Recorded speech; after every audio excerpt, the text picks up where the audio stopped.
আপোনালোকক কথা এটা কওঁ, অলপ নিজৰ খিয়াল ৰাখি নিজৰ ইচ্ছা হিচাপত অলপ জীয়াই থাকিব, নিজৰ ইচ্ছা হিচাপত অলপ কামবোৰ কৰিব,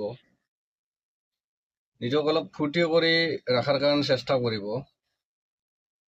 কাৰণ দুনিয়াততো চিন্তা বা আপোনাক নিগেটিভ কথা কোৱা মানুহৰ অভাৱ নাই।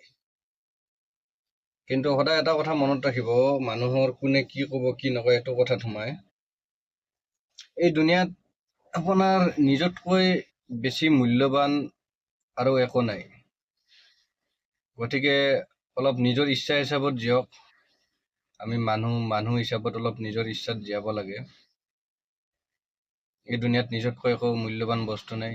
গতিকে অলপ নিজক সময় দিয়ক, নিজৰ ইচ্ছা হিচাপত জীয়ক, নিজৰ খিয়াল কৰক। সকলোৱে ভালে থাকক, সুখী থাকক। ধন্যবাদ।